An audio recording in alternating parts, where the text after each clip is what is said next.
आधी रात को मुझे अपने भाई का एक मैसेज मिला। पहला, माँ का विरोध मत करना। दूसरा, किसी भी तरह इस घर से बाहर भागो। मैंने सिर उठाया तो मरी हुई माँ अचानक मेरे सामने आ खड़ी हुई। उसकी खोपड़ी टूटी और विकृत थी, बिल्कुल वैसी ही जैसी दफनाते समय थी। वो मुझे देख रही थी, उसकी आंखों में उम्मीदें भरी थी। माँ को नाफरमान बच्चे सबसे ज्यादा पसंद है। आधी रात का समय था। मैं अपार्टमेंट के सोफे पर जागा, लेकिन मुझे अच्छी तरह याद था कि मैं कुछ घंटे पहले बिस्तर पर सोया था। मेरे फोन की स्क्रीन चमकी और मुझे भाई का भेजा हुआ एक मैसेज मिला। पहला, माँ का विरोध मत करना। 3 बड़े बड़े विस्मयादिबोधक चिन्ह डराने वाले थे। मैं अभी समझ भी नहीं पाया था कि इसका क्या मतलब है। तभी मुझे कदमों की आहट सुनाई दी, जबकि घर में मेरे सिवा कोई नहीं था। सोने से पहले मुझे पूरा यकीन था कि मैंने घर के सारे दरवाजे और खिड़कियां बंद कर दिए थे और मेरे घर की चाबी भी किसी के पास नहीं थी। क्या कोई चोर है? मैंने मेज पर रखा चाकू उठाया और उस दिशा में टकटकी लगा दी जहां से आवाज आ रही थी। दूर से आवाज आई, जुंजियू, ये माँ है। लेकिन 6 महीने पहले एक हादसे में उनकी मौत हो चुकी थी। मैंने और भाई ने खुद उन्हें कफन में देखा था। शरीर को भट्टी में धकेला गया था जो राख में बदल गया। उनकी तस्वीर अभी भी लिविंग रूम के कोने में रखी हुई है। ये सोचते हुए मैंने लिविंग रूम के कोने की तरफ देखा और पाया कि वहां रखी तस्वीर का रुख बदल गया था। तस्वीर की काली सफेद आंखें सीधे मुझे घूर रही थी। मैं डरकर एक कदम पीछे हटा, आंखें झपकाईं और फिर खोली तो तस्वीर अपनी पुरानी जगह पर ही थी। घर में कुछ भी अलग नहीं था। कोने से कदमों की आवाज आई। माँ अपनी पसंदीदा हल्के नीले रंग की नाइटी पहने, चेहरे पर थकान लिए अचानक मेरे सामने आ खड़ी हुई। जुंजियू, इतनी रात को लिविंग रूम में क्या कर रहे हो? जाओ सो जाओ। उनकी आवाज थोड़ी सख्त हो गई थी, लेकिन चेहरे पर अब भी मुस्कान थी। चांद की रोशनी में उनके सफेद पैर दिखाई दे रहे थे। एड़ियां उठी हुई थी, पंजे जमीन पर थे। वो पूरी तरह पंजों के बल खड़ी थी और ज्यादा दबाव के कारण उनके पैर की उंगलियां टेढ़ी मेढ़ी हो गई थी। वो सचमुच पंजों के बल खड़ी थी। मुझे अचानक बचपन में पड़ोस की दादी से सुनी कहानी याद आई कि सिर्फ मरे हुए लोग ही पंजों के बल चलते हैं। कुछ पल के लिए मैं डर के मारे हिल भी नहीं पाया। मैंने ध्यान दिया कि उनके पीछे छिपे हाथ में एक बड़ा सा गदा था जिस पर लगी कीलें चमक रही थीं। उनका हाथ उठ चुका था। अचानक भाई का भेजा हुआ मैसेज मेरे दिमाग में कौंधा। माँ का विरोध मत करना। अपनी सूझबूझ से मैं बगल के बेडरूम में भागा और सीधे बिस्तर पर कूद गया, यहाँ तक कि जूते उतारना भी भूल गया। माँ, मैं सो रहा हूँ। माँ ने गदा नीचे रख दिया। उनके चेहरे पर निराशा साफ दिख रही थी, लेकिन वो पास आई और एक बच्चे की तरह मेरे चेहरे को धीरे से छुआ और मेरे गाल को थपथपाया। रात को कंबल अच्छे से ओढ़ लेना। मुझे महसूस हुआ कि उनका हाथ बहुत ठंडा और चिपचिपा था। वो किसी सामान्य इंसान का हाथ नहीं था, उसमें बिल्कुल भी गर्मी नहीं थी। मैं थर थर कांप रहा था, हिलने की हिम्मत नहीं थी। मैंने डर के मारे अपनी आंखें बंद कर ली। लगभग कुछ सेकंड बीत गए, मुझे कोई आवाज नहीं सुनाई दी। मैंने कांपते हुए अपनी आंखें थोड़ी सी खोली तो देखा कि माँ मेरे बिस्तर के पास ही खड़ी उठे के थी और चेहरे पर उम्मीद भरी मुस्कान लिए मुझे देख रही थी। मेरी पलकों की हलचल देखकर उनके चेहरे के भाव अचानक उत्साह से भर गए। इस हाव भाव ने मेरे दिल को दहका दिया। मैंने तुरंत फिर से आंखें बंद कर लीं। काफी देर बाद ठंडे पसीने से मेरी पीठ भीग चुकी थी। आखिरकार मुझे कमरे से बाहर जाने के कदमों की आवाज सुनाई दी, जब तक कि दरवाजा बंद होने की आवाज नहीं आई। दूसरा, किसी भी तरह इस घर से बाहर भागो। तीसरा, पुलिस को फोन मत करना। चौथा, खतरे के समय पड़ोसियों से मदद मत मांगना। पांचवा, माँ सुबह 3 बजे सो जाएंगी, उन्हें बिल्कुल मत जगाना। छठा, किसी भी अजनबी पर भरोसा मत करना। सातवां, कुत्ता किस्मत का प्रतीक है। ये बातें मेरी समझ से बाहर थीं। मैंने समय देखा, इस वक्त रात का 1 बज रहा था। मैंने भाई को मैसेज भेजने की कोशिश की कि वो कहाँ है, लेकिन मेरा मैसेज सेंड नहीं हो रहा था। फोन में कोई सिग्नल नहीं था। मैं बहुत डरा हुआ था। मैं चाहता था कि कोई मुझे बताए कि आखिर चल क्या रहा है, और मैं यहाँ से भागना चाहता था। इसलिए मैंने फिर भी पुलिस को फोन करने का फैसला किया।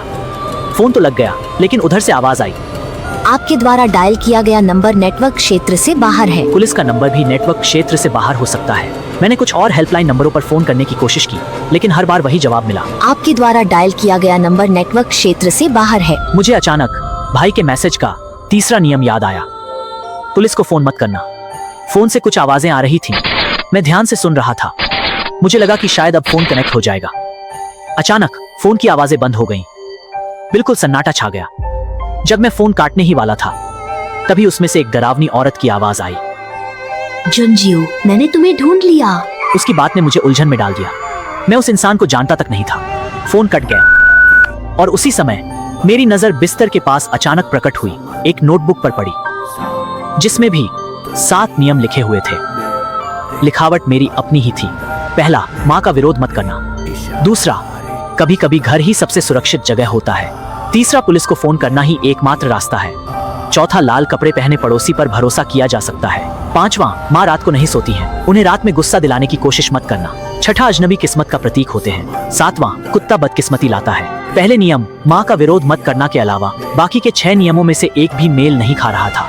मुझे बार बार लग रहा था कि दरवाजे के बाहर कोई है। बाहर से चांद की रोशनी आ रही थी और दरवाजे की दरार से एक हिलती हुई परछाई दिख रही थी। मैं बस देखता रहा। बाहर जाने की हिम्मत नहीं हुई जब तक कि दीवार पर लगी घड़ी से टिक की आवाज नहीं आई। 3 बज गए। पांचवा, माँ सुबह 3 बजे सो जाएंगी, उन्हें बिल्कुल मत जगाना। क्या इसका मतलब यह है कि बाहर जो थी वो माँ थी और अब वो सोने चली गई हैं? मैंने धीरे से बेडरूम का दरवाजा खोला। हाथ में अभी भी वही चाकू था जो मुझे खुद को बचाने के लिए एकमात्र चीज मिली थी। जब मैं लिविंग रूम के बीच में पहुंचा तो गेस्ट रूम का दरवाजा थोड़ा खुला हुआ था, जहां से मैं देख सकता था कि माँ कमरे में बिस्तर पर करवट लेकर लेटी थी और कमरे से उनके सांस लेने की आवाज आ रही थी। माँ सो रही थी। मैंने धीरे से दरवाजा खोला। तभी सन्नाटे में अचानक चरचराहट की आवाज हुई। मेरे पीछे से माँ की डरावनी और आह भरती हुई आवाज आई। जुंजियो, तुम सोए क्यों नहीं? मैंने चौंक कर पीछे देखा तो पाया कि माँ उठकर गेस्ट रूम के दरवाजे पर खड़ी थी। मैंने तो आपके सोने की सांसों की आवाज सुनी थी। मैं घबराकर दरवाजे से सट गया। पागल बच्चे, मैं तो मर चुकी हूँ, मेरी सांसें कैसे चल सकती हैं? माँ मुस्कुराई। उनके होंठ दोनों तरफ खिंच गए, जिससे उनका पहले से ही जख्मों से भरा चेहरा और भी भयानक दिखने लगा। फोन में सरसराहट की आवाज के साथ भाई की आवाज सुनाई दी। जुंजियो, भाई तुमसे माफी मांगता है, लेकिन तुम्हें भाई की बात माननी होगी। मैंने अपने दांत भींचे और फोन को कसकर पकड़ लिया। अचानक मैंने देखा कि कॉरिडोर के कोने में एक कुत्ता दिखाई दिया और बगल के पड़ोसी अंकल लिन ने दरवाजा खोल दिया था। जुंजियो, फिर से माँ से डांट पड़ी क्या? आओ मेरे घर आ जाओ। चौथा, खतरे के समय पड़ोसियों से मदद मत मांगना। चौथा, लाल कपड़े पहने पड़ोसी पर भरोसा किया जा सकता है। भाई और नोटबुक के 2 बिल्कुल अलग नियम मेरे दिमाग में घूम रहे थे। मैं पड़ोसी के दरवाजे के करीब पहुंचता जा रहा था। तभी अंकल लिन के पीछे से आंटी लिन का सिर बाहर निकला। जुंजियो, मैंने क्रीम केक बनाया है, घर आओ खाना खाने। वो प्यार से मुस्कुराई, लाल रंग का एप्रन पहने हुए थी और मुझे धीरे से इशारा कर रही थी। भाई की बात मानो, मुझे माफ कर दो। फोन पर भाई मुझ पर चिल्ला रहा था। उसकी आवाज में घबराहट और थोड़ी मिन्नत भी थी, लेकिन मैंने याद करने की कोशिश की तो मुझे भाई के साथ बिताए बचपन की कोई बात याद नहीं आई। मुझे उससे नफरत थी, लेकिन इस नफरत में एक अजीब सा एहसास भी था, जैसे मैं उस पर निर्भर होना चाहता था, लेकिन खुद को बेबस महसूस कर रहा था। मेरी यादों ने मुझे यही जवाब दिया। कोने में एक बड़ा काला कुत्ता शांति से इधर ही देख रहा था। मुझे भागते देख वो भी दौड़ने की मुद्रा में आ गया, जैसे मेरा इंतजार कर रहा हो। 7वां, कुत्ता किस्मत का प्रतीक है। 7वां, कुत्ता बदकिस्मती लाता है। मैं उस काले कुत्ते को देख रहा था। मुझे लगा कि मैंने उसे पहले भी कहीं देखा है, लेकिन याद नहीं आ रहा था। फोन पर भाई ने कॉल काट दी थी और सिर्फ बीप की आवाज आ रही थी। मैं अंकल और आंटी लीन के और करीब पहुंच गया। एक पल के लिए मुझे लगा कि अंकल लीन का हाथ मेरी बांह पकड़ने ही वाला है। मैंने गहरी सांस ली।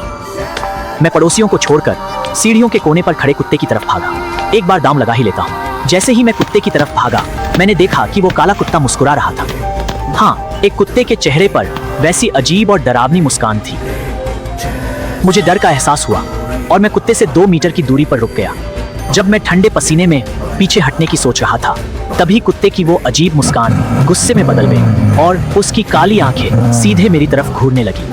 इससे पहले कि मैं कुछ समझ पाता, वो अचानक उछला और मुझे मुंह कर मेरे पीछे कूद गया और पीछे आ रहे अंकल लीन को जमीन पर गिरा दिया। पता नहीं कब अंकल लीन मेरे पीछे आ गए थे और उनके हाथ में एक बड़ा सा बोरा था। अगर मैं 1 सेकंड भी लेट होता तो अंकल लीन वो बोरा मेरे सिर पर डाल देते, जिसके परिणाम बहुत भयानक होते। कुत्ते ने उन्हें गिराने के बाद ज्यादा वक्त नहीं गवाया और आगे दौड़कर रास्ता दिखाने लगा। मैं उसके पीछे भागने लगा। 7वां, कुत्ता किस्मत का प्रतीक है। नियम सही था। मैंने देखा कि मेरे सामने कोई सुरक्षित रास्ता नहीं था, बल्कि एक पुराना सा कॉरिडोर था। इस कॉरिडोर में मुझे एक पुराना चूल्हा दिखा। ये तो मेरे बचपन का चूल्हा था, जिस पर लगा स्टिकर मैंने खुद अपने हाथों से चिपकाया था। उस समय माँ के पास ज्यादा पैसे नहीं थे। हम तीनों एक पुराने से घर में रहते थे और खाना भी बाहर के कॉमन किचन में बनाना पड़ता था। लेकिन वो समय मेरी जिंदगी का सबसे खुशनुमा समय था। ये सोचते ही मैं थोड़ा खो गया। मुझे क्यों लगा कि वो समय सबसे खुशनुमा था। मेरी यादें बहुत धुंधली थी। मुझे महसूस हुआ कि मुझे बहुत सी बातें याद नहीं आ रही थी। जब मैं सोच में डूबा था तभी अचानक किसी ने मेरे कंधे पर हाथ रखा। मैं डर कर पीछे घूमा तो देखा कि जियांग बिंगबिंग मुस्कुराती हुई मेरे पीछे खड़ी थी। जुनजियो, तुम किस सोच में डूबे हो? मुझे खुशी नहीं हुई, बल्कि मैं डर कर एक कदम पीछे हट गया। मेरे सामने खड़ी ये औरत बिल्कुल जियांग बिंगबिंग जैसी दिख रही थी, लेकिन मुझे लगा कि ये वो नहीं है। जियांग बिंगबिंग शांत और सौम्य थी, लेकिन ये औरत बहुत ठंडी और डरावनी लग रही थी। उसकी आंखों में मेरे लिए एक अजीब सी साजिश दिख रही थी। खाना खाया क्या? मैं खाना बनाने ही जा रही हूँ। ये कहकर जियांग बिंगबिंग ने हाथ में पकड़ी मरी हुई बिल्ली को बर्तन में डाल दिया और गैस चालू कर दी। मैंने देखा कि बिल्ली पूरी तरह मरी नहीं थी, वो बर्तन में तड़प रही थी। लेकिन जियांग बिंगबिंग को कोई फर्क नहीं पड़ा। उसने ढक्कन उठाकर बिल्ली को ढक दिया। कॉरिडोर में खून की गंध फैल गई और बिल्ली के रोने की दर्दनाक आवाजें आने लगी। जब मैं भागने के लिए मुड़ने ही वाला था तभी जियांग बिंगबिंग बोली, जुनजियो, तुम्हारा भाई सीढ़ियों के पास तुम्हारा इंतजार कर रहा है। मैं चौंक गया। मैंने सीढ़ियों की तरफ देखा तो सचमुच एक लंबे आदमी की पीठ दिखाई दी। मैं तुरंत सीढ़ियों की तरफ भागा। चाहे जियांग बिंगबिंग अच्छी हो या बुरी, मेरा भाई ही इस रहस्य को सुलझाने की चाबी हो सकता था। लेकिन जब मैं उस आदमी के पास पहुंचा तो मुझे सिगरेट की तेज गंध आई। लेकिन मेरा भाई तो सिगरेट नहीं पीता था। डर के मारे मैं मुड़ना चाहता था, लेकिन अब बहुत देर हो चुकी थी। वो आदमी पीछे घूमा। उसका चेहरा आधा भाई जैसा था, लेकिन उस पर डरावने निशान थे जो टांकों से सिले हुए थे और चेहरे पर नीले रंग के धब्बे थे। उसने अपना मुंह खोला। जुनजियो, बताओ तुम सुधरते क्यों नहीं? बताओ। मैं डर के मारे बिल्कुल हिल नहीं पाया और पुरानी यादें मेरे दिमाग में तैरने लगी। ये आदमी मेरे पिता थे, लेकिन सालों पहले उनकी मौत हो चुकी थी जब वो मेरे लिए मिठाई लेने जा रहे थे। एक बड़े ट्रक में उन्हें कुचल दिया था, जिससे उनका शरीर क्षत विक्षत हो गया था और उनका चेहरा बहुत पैसे खर्च करके जोड़ा गया था।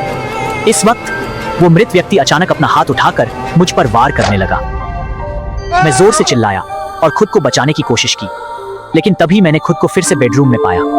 दीवार पर लगी घड़ी टिक टिक कर रही थी। समय था 2:50। कमरे की हलचल ने बाहर घूम रही माँ का ध्यान खींचा और बेडरूम का दरवाजा तुरंत खुल गया। जुनजियो, तुम अभी तक सोए क्यों नहीं? दरवाजे पर खड़ी माँ के हाथ में वही बड़ा गदा था।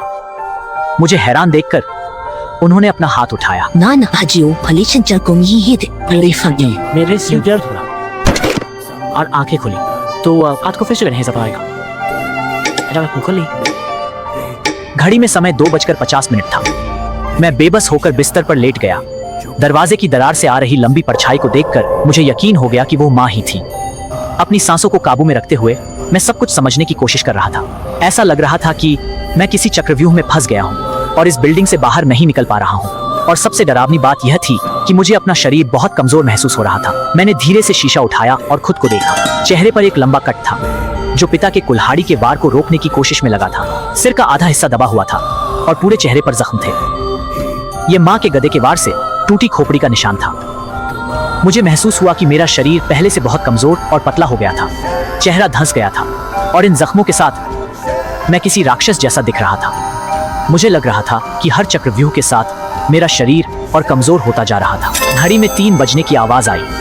इस बार मैं कुछ नहीं करना चाहता था, बस कमरे में रहकर सुबह होने का इंतजार करना चाहता था। लेकिन समय बीतने के साथ मेरी पलकें भारी होने लगी और मैं सो गया।